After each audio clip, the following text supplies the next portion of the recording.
जय श्री कृष्णा दोस्तों, स्वागत है आपका ज्ञान सारांश यूट्यूब चैनल में। दोस्तों, आज का प्रसंग बहुत ही ज्ञानवर्धक है, इसलिए कहानी को अंतिम तक सुनिएगा। दोस्तों, एक नगर में भूख, प्यास, नींद एवं आशा नाम की 4 बहनें थीं। एक बार चारों बहनों में लड़ाई हो गई। भूख कहती कि मैं बड़ी हूँ, प्यास कहती मैं बड़ी हूँ, नींद कहती कि मैं बड़ी हूँ और आशा कहती कि मैं बड़ी हूँ। चारों इस विवाद को लेकर राजा के पास पहुँची। एक ने कहा कि मैं बड़ी हूँ, दूसरी ने कहा कि मैं बड़ी हूँ, तीसरी ने कहा कि मैं बड़ी हूँ और इसी तरह चौथी ने भी कहा कि मैं बड़ी हूँ। राजा यह सुनकर सबसे पहले भूख से कहा कि भूख, तुम बताओ, तुम कैसे बड़ी हो? तो भूख ने कहा, मैं इसलिए बड़ी हूँ क्योंकि मेरे ही कारण घर में चूल्हे जलते हैं, अच्छे अच्छे पकवान बनते हैं और जब थाली सजा कर दी जाती है तब मैं खाती हूँ, इसलिए मैं सबसे बड़ी हूँ। यह सुनकर राजा ने अपने सैनिकों को आदेश दिया कि जाओ और राज्य के प्रत्येक कोने कोने तक यह घोषणा कर दो कि आज से किसी के घर में भोजन नहीं बनेगा। फिर देखते हैं जब भूख को भूख लगेगी तो वह क्या करेगी। पूरा दिन बीत गया, पूरी रात बीत गई। जब सुबह हुई तो भूख को भूख सताने लगी, तो वह इधर उधर भोजन का तलाश करने लगी। जब उसे कुछ नहीं मिला तब वह भूख के कारण घर में पड़ी बासी रोटियों को खाने लगी। प्यास यह सब देख रही थी। वह तुरंत राजा के पास गई और बोली, हे राजन, भूख हार गई। वह घर में पड़ी बासी रोटियों को खा रही है। देखिए, मैं सबसे बड़ी हूँ। राजा ने कहा, तुम बताओ कैसे बड़ी हो?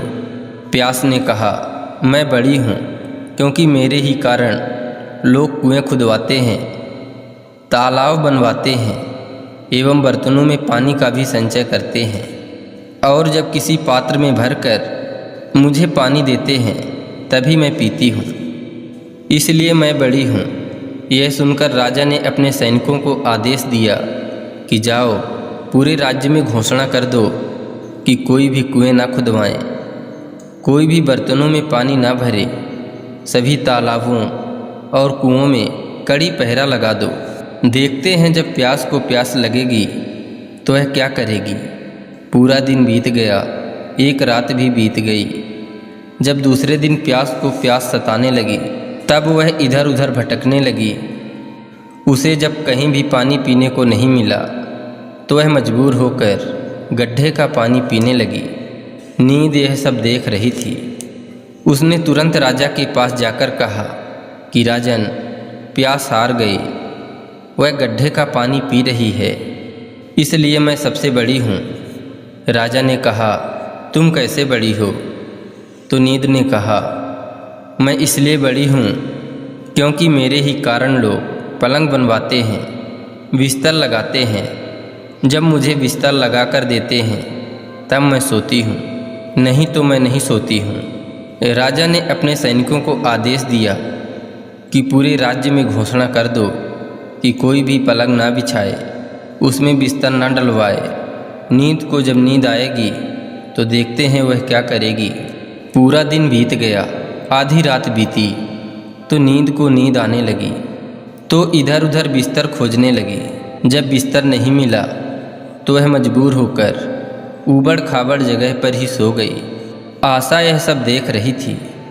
उसने तुरंत राजा के पास जाकर कहा कि राजन, नींद हार गई, वह ऊबड़ खाबड़ जगह पर बिना बिस्तर के ही सो गई, इसलिए बड़ी तो मैं ही हूँ। राजा ने कहा, तुम कैसे बड़ी हो?